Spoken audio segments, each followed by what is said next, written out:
I think for a lot of fishermen, when you think about fishing a big worm, an oversized Texas rig, we think about the summertime. And the summer is obviously a great time to fish that big worm. But one of my favorite times of the year to fish that really big worm is during the spring. And today I want to give you 3 tips to help you catch more fish on that big worm during the spring. So let's dive on in. Now, tip number 1 can actually be applied to all different seasons of the year, and it really comes down to the rigging of this bait. And one thing that I see a lot of guys do is because they are using a bigger worm, a 7, 8, 10, 12-inch worm, they will take their hook and they will put it really far down in the worm. Sometimes the eye of the hook will be an inch and a half below the top of that worm. And this is actually something that you do not want to do. I can definitely see why you might think this because you are using this bigger Texas rig. Why not put that hook down there further so that that bass gets that hook a little bit better? But I'm telling you what, you do not want to do this because it actually leads to a lot of issues. And one of the biggest issues it leads to is line twist. A lot of times when you put that hook far down that worm, it actually kind of kinks that top inch and a half. And that little bit of a kink, when you're reeling that bait through the water, it just continues to twist, and it will twist up your line where it just makes it really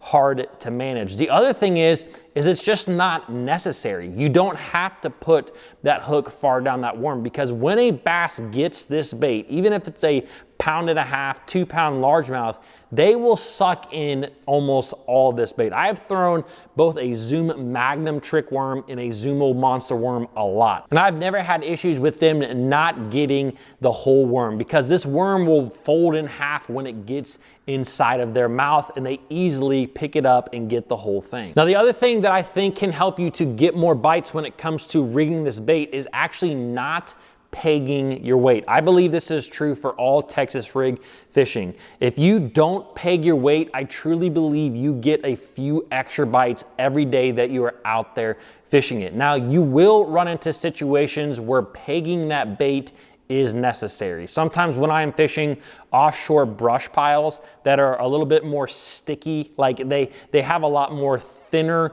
branches on them, a lot of times that is when the tail of your worm will get hooked on that branch and the weight will fall down and the worm will stay high up in that brush pile. Now, in that situation, I'm going to peg my weight so it kind of drags that worm down deep into the brush pile where the bass are. Now, the other advantage of not pegging your weight is you can typically get away with using a little bit heavier weight. Sometimes when I peg a weight, I'm using a 1/4 ounce, but a lot of times I'm gonna use a 3/8 ounce, even a 1/2 ounce when I'm fishing that big worm, because that worm's gonna kind of separate from that weight when it's down there on the bottom going over through grass or going over a stump. And when it separates from that weight, the weight will kind of fall down and the worm kind of glides down more naturally, which is why you get more bites while not pegging it. I would say about 75% of the time I use a big worm though, I use it on a 3/8 ounce weight. And I also do not like to use an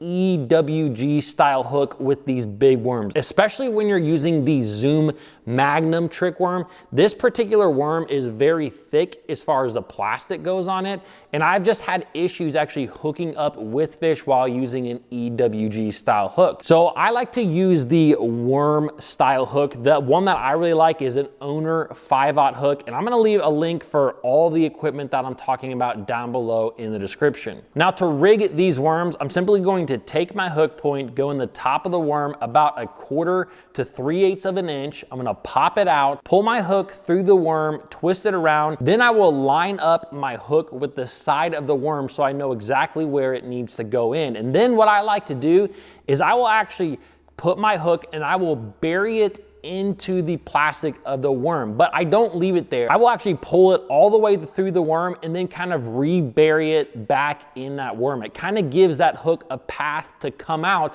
when I go to set the hook. Now, this leaves this worm extremely weedless, and I still hook up with all the fish that bite it. Now, I tend to set the hook really, really hard, which is why I don't have an issue getting that hook through the worm and into the fish's mouth. Now, if you don't set the hook hard or you're not hooking up with a fish, a little trick that you can do is take that worm hook and actually kind of put it in the side of the worm instead of the main plastic of the worm. This will definitely help your hookup ratio, but it does tend to twist a little bit in the water, so just keep that in mind. Now, as far as the rod, reel, line setup go with that big worm, I like something that is at least 7.3 to 1. You can even go into an 8.1 to 1 gear ratio reel. This is the Bruin ELS reel, and I like a 7'3" medium heavy power rod. This is the ARC Tharp Series Moneymaker rod. Now, as far as the line goes, most of the time I'm going to fish straight 15-pound fluorocarbon line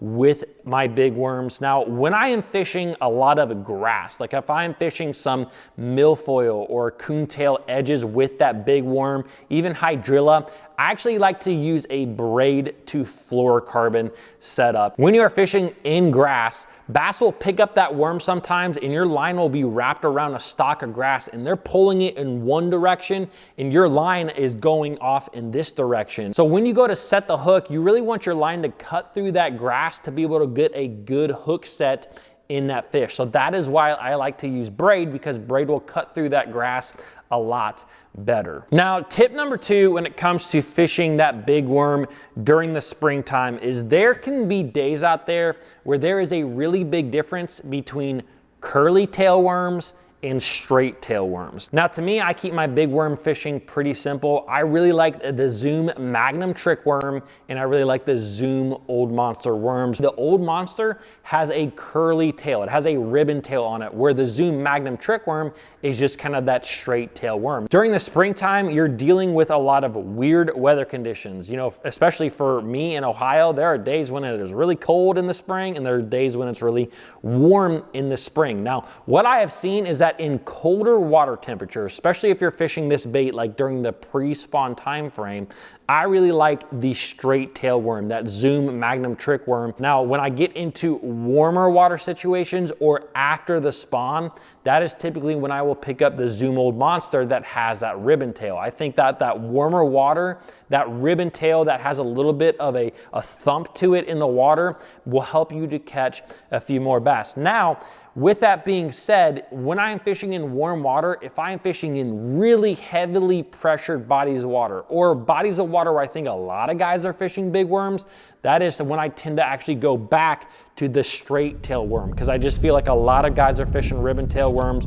A straight tail is just something that is a little bit different. But the best thing that you can do is really just experiment with this. If you have a buddy that is fishing with you in the boat and you guys are both fishing those big worms, one of you throw that straight tail, one of you throw that curly tail, you're gonna be able to see that one is getting more bites than the other. Now, there are days where both of you are going to catch fish. You will both catch fish kind of equally, and there isn't a big difference in what the fish like. Those are days where the bass are just kind of aggressive, but there are certain days where they really like a certain action. So just experiment until you find what the bass want. Now, the third tip when it comes to fishing that big worm in the spring is to know that less is more. And I actually have a few different examples of this. Now, the first example is actually the way that you work this bait. What I have seen often is guys that are just working this bait too aggressively. This is something that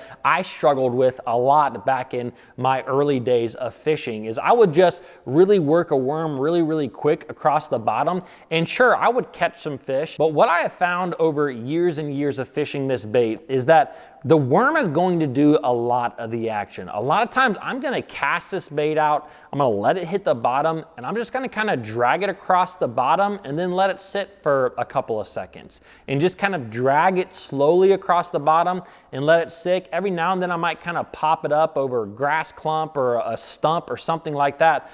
But I really just kind of let the worm do its work. And I learned this by actually observing bass in the water on the pond that I grew up on. I would literally be able to cast my worm out and watch fish kind of looking at this bait. And sometimes I found if I worked that bait really quick, the bass got turned off by it. But the longer I let that bait just kind of sit there, the natural currents that are in the water just kind of make that worm kind of float back and forth And that action was what really attracted the bass. It really made them get closer and closer to that bait, where then if you would move it a little bit more, bam, that is right when they would grab it. So less is more. You do not have to work this bait frantically or really hop it. Just kind of drag it across the bottom, let it do its thing, and you will catch a lot of fish. Now, the other thing when it comes to less is more comes down to the color. If you guys have been around my channel, you know that I'm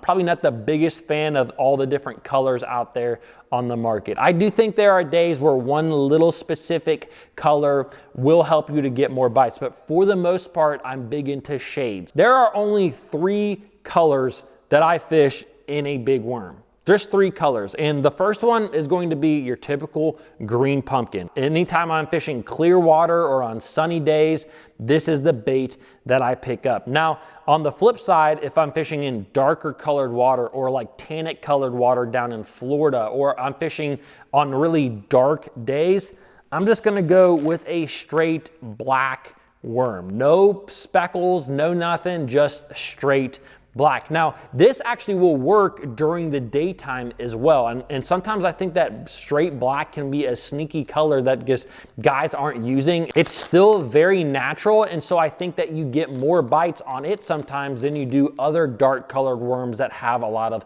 specks in them. Now, the only other color that I will throw, and I actually tend to throw this one a lot, is plum. Zoom makes a color called plum, and it has been a big worm staple for me, especially when it comes to fishing the Zoom Old Monster. This is actually the color that I start with a lot of times. If I'm fishing that Zoom Old Monster during the post spawn, we're still in the springtime, that's the color that I start with a lot. I just have a tremendous amount of confidence in it. So those are the 3 colors that I use. I really believe less is more with this bait. I hope you guys enjoyed this video. If you did, don't forget to subscribe, and I'll see you guys in the next one.